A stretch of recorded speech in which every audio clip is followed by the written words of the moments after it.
Hello दोस्तों, आप सभी को इनसाइड एक्शन में बहुत बहुत स्वागत है। आज हम एक्सप्लेन करने वाले हैं 2006 में रिलीज हुई एक सच्ची कहानी पर आधारित फिल्म को, जिसका नाम है 8 पिलो। इस फिल्म में हम जेरी शेफर्ड और उसकी 8 स्लेज डॉग की कहानी के बारे में जानेंगे, जहां पर वो सारे डॉग्स अंटार्कटिका के खून जमा देने वाली बर्फीले पहाड़ियों में 6 महीने तक फंसे रहे।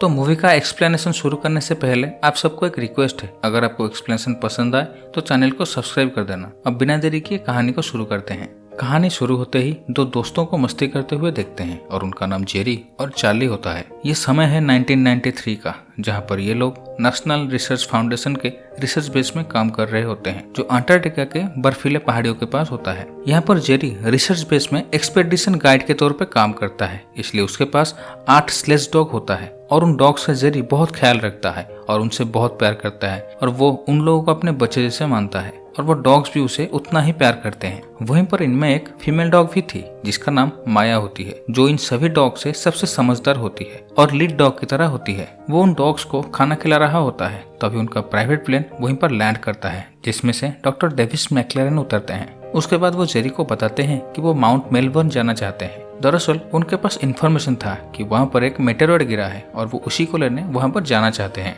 उनकी बात सुनकर जेरी थोड़ा सा परेशान होता है और कहता है माउंट मेलबर्न यहाँ से बहुत दूर है और वैसे भी वहाँ पर स्नोमोबाइल लेकर नहीं जा सकते, क्योंकि अब जनवरी का महीना है और वहाँ पर बर्फ काफी पतली होगी, इसलिए डॉग्स ही हमें सेफली वहाँ पर ले सकते हैं। जबकि उनके पास कोई रास्ता ही नहीं बचा था, इसलिए डॉक्टर डेविस डॉग्स के साथ सफर करने को मान जाते हैं। अगले दिन वो सब वहाँ से निकलने को तैयार होते हैं। अब जाने से पहले जेरी डॉक्टर डेविस को उसके डॉग्स के बारे में थोड़ी जानकारी देता है और उनसे पहचान भी करवाता है। अब सफर शुरू करने से पहले चार्ली उन सबकी एक तस्वीर लेता है और उसके बाद वो लोग अपना सफर शुरू करते हैं और मेलबर्न पहाड़ी की तरफ निकल पड़ते हैं। यहाँ पर रास्ता इतना आसान नहीं था, लेकिन डॉग्स उनका काम बखूबी करते हैं। कुछ दूर जाने के बाद आगे बर्फ का मैदान आता है, जहाँ पर किसी को पता ही नहीं था कि बर्फ कितनी मोटी होगी। इसीलिए जेरी डॉग्स की पोजीशन बदल देता है, ताकि अगर कोई डॉग बर्फ टूटने की वजह से पानी में गिर जाए तो दूसरा डॉग उनको पानी से खींच ले।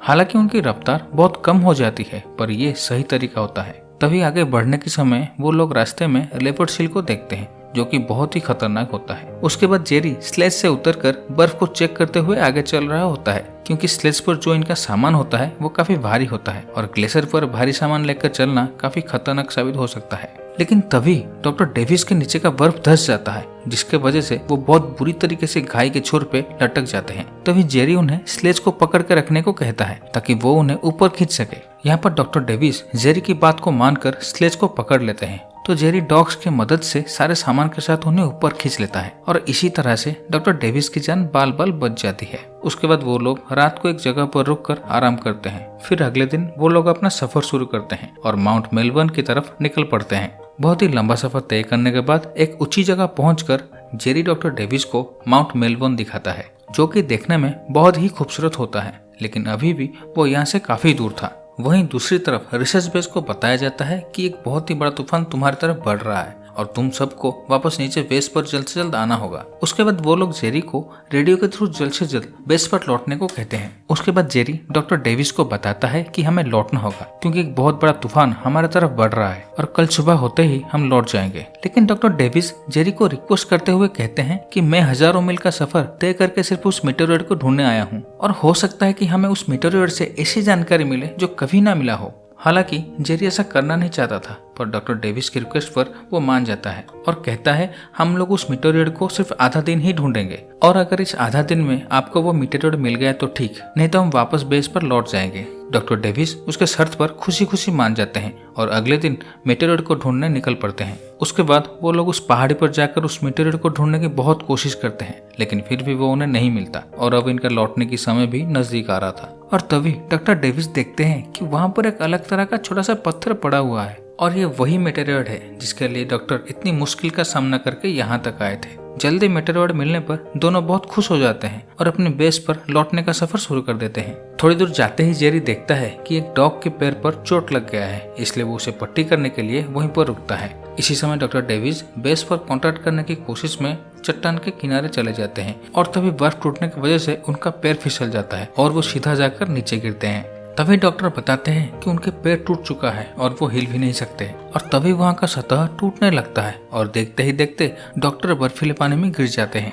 तभी जेरी उनसे कहता है कि आप वहाँ का बर्फ को पकड़ लीजिए और मैं नीचे आपको बचाने आ रहा हूँ। उसके बाद जेरी डॉग्स को लेकर नीचे पहुँचता है, पर वो उनकी नजदीक नहीं जा सकता था क्योंकि बर्फ में दरारें आ चुकी थी। इसलिए वो माया को एक रस्सी पकड़ाकर डॉक्टर के पास भेजता है और माया बहुत धीरे धीरे जाकर डॉक्टर के गले में रस्सी डाल देता है। उसके बाद सब मिलकर डॉक्टर को वहाँ से निकाल लेते हैं और उनकी जान बचा लेते हैं। अब जेरी सारा सामान को वहाँ फेंक कर डॉक्टर को स्लेज में लेटा देता है क्योंकि उनका पैर टूट चुका था और बर्फीले पानी में रहने के कारण वो जमने वाले थे।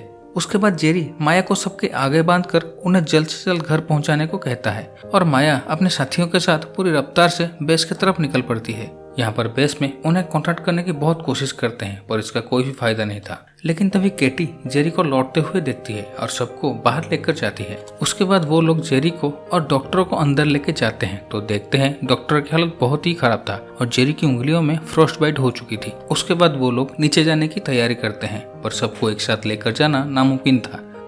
लेकिन जेरी अपने डॉग्स को वहां पर छोड़कर नहीं जाना चाहता था क्योंकि वो डॉग्स उसके बच्चे जैसे थे। पर केटी उसको यकीन दिलाती है कि वो वापस आकर सारे डॉग्स को यहाँ से ले जाएगी। वैसे भी जेरी का हाथ बहुत बुरी तरह से सूंड पड़ चुका था, इसलिए वो ना चाहते हुए भी उसे वहाँ से निकलना पड़ता है। जब वो लोग प्लेन में बैठने वाले थे तभी एक डॉग खुद को चेन से छुड़ा के जेरी के पास आ जाता है। ये देखकर जेरी उन सभी डॉग्स के कलर को टाइट से बांध देता है ताकि वो फिर से निकल ना सके। उसके बाद वो सभी लोग वहां से निकल जाते हैं, लेकिन प्लेन से डॉग्स को देखकर जेरी को बहुत बुरा लगता है। अगले दिन अस्पताल में जब जेरी का आंख खुलता है तो अपने साथी से पूछता है कि सब लोग कैसे हैं। वो कहता है कि सब ठीक है। फिर जेरी डॉग्स के बारे में पूछता है तो चार्ली बताता है कि तूफान बहुत ही ज्यादा बढ़ गया है, इसलिए किसी को भी ऊपर जाने का परमिशन दिया नहीं जा रहा है। उसके बाद जेरी केटी के पास जाता है और उसे कहता है कि हम कितनी देर में ऊपर जा सकते हैं, लेकिन केटी उसे मना करते हुए कहती है कि ऊपर जाने का परमिशन अब किसी को भी नहीं दिया जा रहा है और इसीलिए हमें सर्दियां खत्म होने तक इंतजार करना होगा।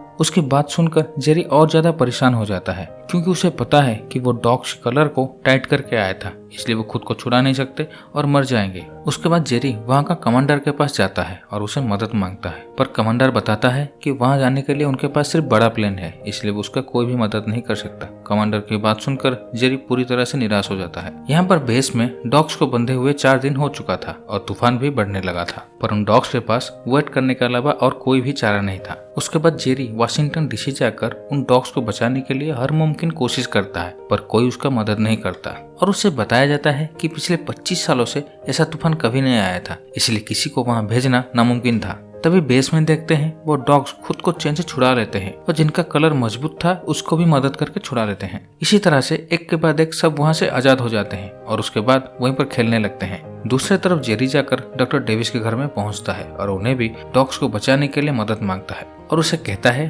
तुम्हारे यूनिवर्सिटी में अच्छी पहचान है, जिनके मदद करने से मैं ऊपर जा सकता हूँ और उन डॉग्स को बचा सकता हूँ। पर डॉक्टर कहते हैं इसमें यूनिवर्सिटी का सारा पैसा वेस्ट हो जाएगा और वैसे भी वहाँ पर तापमान अभी -50 होगा और उन्हें बंधे हुए इतने दिन हो चुके हैं। लेकिन जेरी कहता है फिर भी मैं जाके देखना चाहता हूँ, लेकिन डॉक्टर डेविस उसकी कोई मदद नहीं कर पाते। जाने के समय जेरी डॉक्टर से सिर्फ इतना कहता है, क्या तुम उनकी एहसान चुका पाओगे, क्योंकि उन डॉग्स ने डॉक्टर्स को 2 बार बचाया था। इस तरफ डॉग्स को फंसे हुए 15 दिन हो चुके थे और इसी बीच उन्होंने कुछ भी नहीं खाया था। तभी वहीं पर एक पक्षी को देखकर सब उसका पीछा करना शुरू कर देते हैं, लेकिन एक डॉग अभी भी चेन से बंधा हुआ था। फिर भी माया उसे छुड़ाने की कोशिश करती है पर वो नाकामयाब रहती है और वैसे भी उस डॉग को उम्र हो चुका था और वो कमजोर भी हो चुका था, इसीलिए वो उसे वहीं पर छोड़कर बाकी डॉग के साथ पक्षियों के शिकार करने निकल पड़ती है। हालांकि पक्षियों का शिकार करना इतना आसान नहीं था क्योंकि जैसे ही वो पक्षियों के पास जाने की कोशिश करते हैं वो उड़कर इनसे दूर चले जाते हैं। इसलिए माया एक प्लान बनाती है और सारे डॉग्स को एक साइड खड़ा करके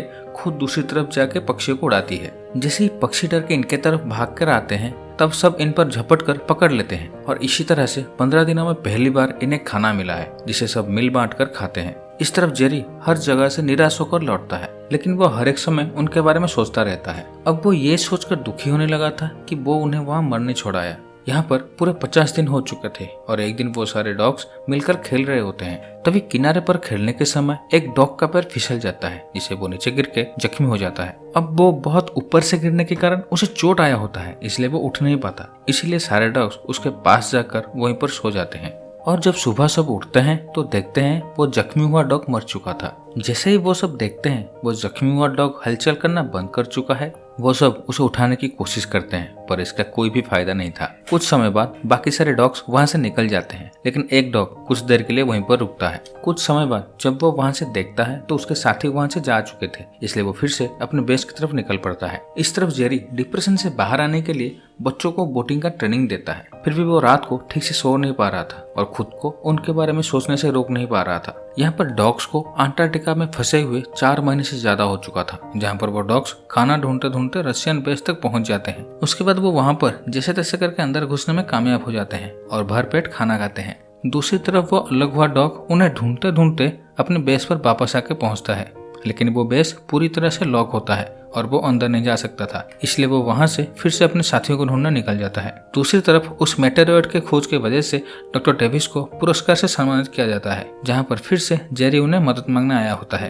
तभी हम देखते हैं डॉक्टर डेविस भी अभी डॉग्स के बारे में सोचने लगे थे और उन्हें बचाने की फैसला करते हैं। इस तरफ डॉग्स को फंसे हुए 5 महीने हो चुके थे। तभी वो अकेला डॉग अपने साथियों को ढूंढते हुए एक मरे हुए व्हेल को देखता है। जैसे ही वो डॉग उसे खाने के लिए जाता है तब एक लेपर्ड सील वहां से निकलकर उस डॉग पर हमला कर देता है, जिसके वजह से उसे वहां से भागना पड़ता है। पर वो बहुत भूखा था, इसलिए वो व्हेल की तरफ देखता ही रहता है। तभी वो देखता है कि उसके खोए हुए 5 साथी वहीं पर आ चुके थे, जिनसे मिलकर वो सील को चकमा देने की एक प्लान बनाता है। अब प्लान के हिसाब से वो उस व्हेल का एक मांस का टुकड़ा चुरा कर वहां से भाग जाता है, जिसके वजह से वो सील पानी के नीचे से उसका पीछा करने लगता है। जैसे ही वो सील उस मरे हुए व्हेल से दूर जाता है तभी सही समय देखकर उसका 5 साथी व्हेल को खाने लगते हैं, लेकिन तभी वो सील वापस लौटकर माया पर हमला करके उसे घायल कर देता है, जिसके वजह से सारे डॉग्स उसके ऊपर हमला कर देते हैं और वो सील अपना जान बचाकर वहां से भाग जाता है। इस तरफ जेरी हार न मानकर अपना कोशिश जारी रखता है, लेकिन उसे सब जगह से नाकामयाबी मिलता है। तभी वहीं पर वो अपना साथियों को देखता है जो उसे सरप्राइज देने आए थे।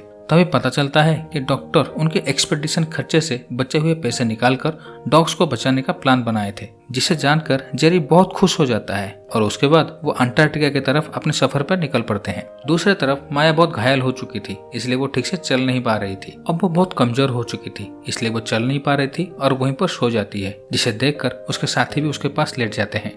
थोड़ी दूर जाने के बाद वो लोग अपना सफर एक आइस ब्रेकर शिप पर करते हैं और ऐसे ही ये लोग हजारों मील का सफर खत्म कर चुके थे, लेकिन कुछ देर के बाद बर्फ की चट्टान 6 मीटर तक मोटी हो जाता है, जिसकी वजह से उनका शिप अब आगे नहीं बढ़ सकती थी। तभी जेरी का दोस्त चार्ली बताता है कि यहाँ से हमारा बेस इतना दूर है कि एक बार में हेलीकॉप्टर जाकर वापस नहीं आ सकता, पर बीच में जो इटालियन बेस है वहां से वापस आ सकता है। इसीलिए हम इटालियन बेस तक हेलीकॉप्टर में जाएंगे और वहां से स्नो कार लेके अपने बेस तक पहुंच जाएंगे। चार्ली की प्लान सबको ठीक लगता है और वो लोग वहां से निकल पड़ते हैं। यहाँ पर डॉग्स को फंसे हुए लगभग 6 महीने हो चुके थे, जबकि माया जख्मी होने के कारण शिकार नहीं कर सकती थी, इसलिए उसके साथी उसके लिए शिकार करके लाते हैं और उसे उसकी हिस्सा खाने को देते हैं। ये देखकर समझ आता है कि डॉग्स कितने केयरिंग और लविंग होते हैं। इस तरफ सब लोग प्लान के हिसाब से इटालियन बेस पर पहुंच जाते हैं और वहां से उनकी स्नो कार लेके अपनी बेस की तरफ निकल पड़ते हैं। उसके बाद वो लोग आखिरी 100 मील खत्म करके अपनी बेस पर पहुंच जाते हैं, लेकिन वहां पर किसी को डॉग्स दिखाई नहीं दे रहे थे।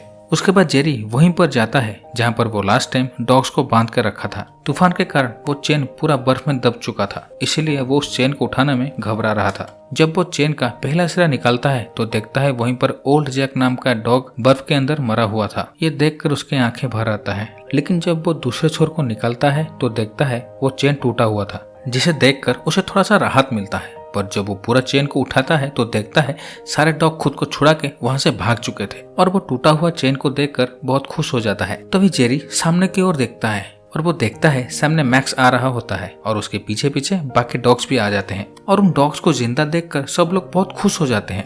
जेरी को देखकर वो डॉग्स भी बहुत खुश हो जाते हैं और वो उसकी तरफ भागना शुरू करते हैं। यहाँ पर जेरी और उसके साथी भी पागलों की तरह उनके तरफ दौड़कर उन्हें गले लगा लेते हैं और ये सीन सच में फिल्म का सबसे बेस्ट सीन था, जब सब लोग रीयूनाइट होते हैं। जेरी उन सबको देखकर बहुत खुश था, पर उसकी टीम कंप्लीट नहीं था। उसके बाद वो सबको गाड़ी में बिठाते हैं, पर मैक्स उसके गाड़ी में नहीं बैठता और वो दूसरी ओर भागने लगता है, जिसके वजह से जेरी भी उसके पीछे भागने लगता है। जैसे ही वो उसके पीछे भाग के जाता है तो देखता है थोड़ी दूर पर माया मरी पड़ी थी। उसको मरा हुआ देखकर जेरी खुद को रोक नहीं पाता, उसे बहुत बुरा लगता है और वो वहीं पर रोने लगता है। लेकिन तभी माया अपनी आंखें खोलती है, जिसे देखकर जेरी फिर से खुश हो जाता है। उसके बाद वो उसे उठाकर अपनी गाड़ी के पास ले आता है, जिसे देखकर सब बहुत खुश हो जाते हैं, क्योंकि उनकी उम्मीद भी नहीं थी कि इतने दिनों के बाद भी वो डॉग्स अभी भी बचे होंगे। उसके बाद जेरी माया को अपने पास बिठाकर वहां से निकल जाता है और यहीं पर यह फिल्म खत्म होती है।